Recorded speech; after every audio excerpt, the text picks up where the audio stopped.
A história da humanidade é gigantesca, né? Mas e se a gente pudesse olhar só para os momentos mais decisivos? É exatamente isso que faremos aqui. Focar naqueles grandes saltos que definiram quem somos hoje. A pergunta que guia tudo é esta: como foi que grupos de caçadores-coletores, espalhados pelo mundo, conseguiram construir este nosso mundo, todo interconectado, em questão de alguns milênios? Vamos mergulhar nessas transformações cruciais, os tais grandes saltos que moldaram a saga humana desde os primeiros povoados até o mundo globalizado de agora. E olha, a nossa história não começa com um rei, nem com uma grande batalha. Ela começa com a força vital de qualquer civilização: os rios.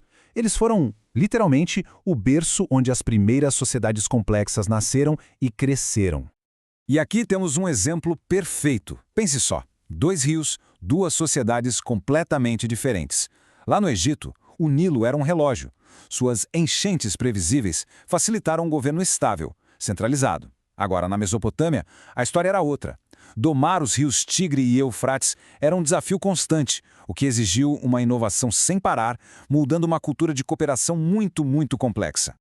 E essa organização toda da sociedade abriu espaço para o desenvolvimento de crenças muito profundas. A fé egípcia numa vida após a morte, por exemplo, levou a avanços científicos incríveis. O mais famoso, claro, é a arte da mumificação, uma tentativa super elaborada de garantir a eternidade. E não era um processo simples, não. Era uma mistura fascinante de ciência e ritual. Cada etapa, sabe, desde tirar os órgãos, secar o corpo com sal, até os rituais finais, tudo era feito com um cuidado imenso para, na crença deles, garantir a vida eterna.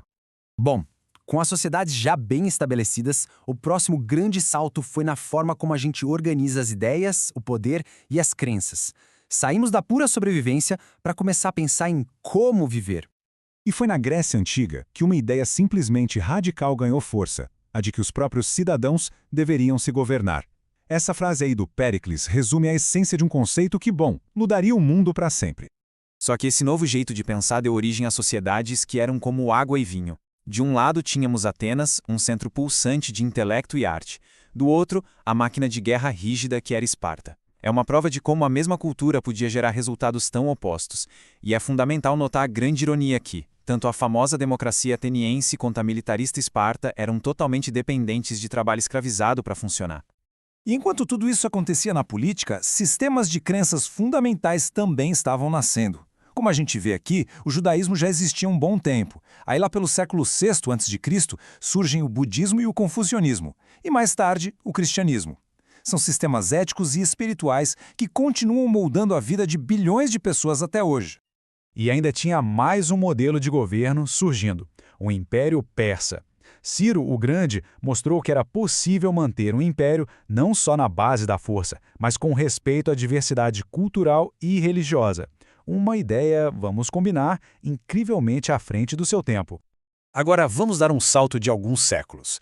Depois de um longo período de dogmas, veio a próxima grande virada: uma redescoberta radical do potencial humano.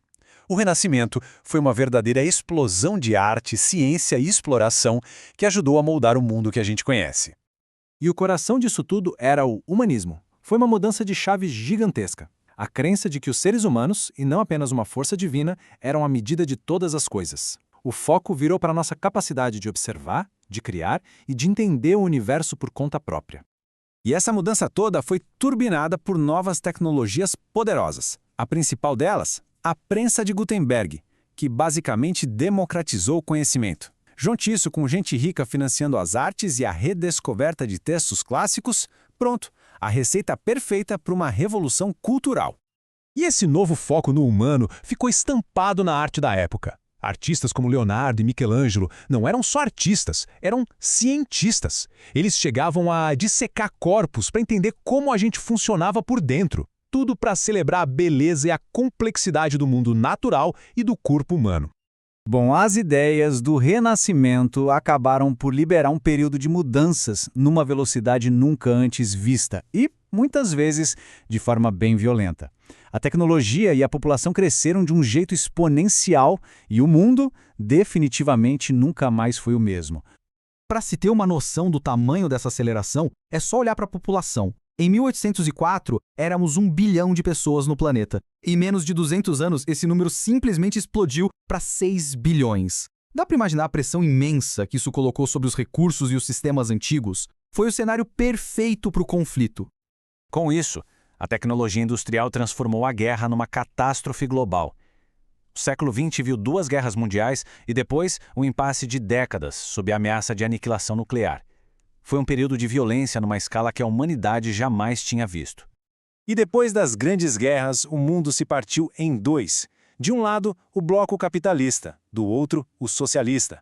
Foi uma disputa global que definiu a segunda metade do século XX, influenciando conflitos em todos os cantos do planeta. E esse conflito de ideias foi turbinado por uma corrida armamentista absolutamente aterrorizante. Juntos, Estados Unidos e União Soviética criaram armas nucleares suficientes para destruir o planeta várias e várias vezes. Um poder de autodestruição que a humanidade nunca, jamais tinha tido antes. Com a queda da cortina de ferro, entramos na nossa era atual.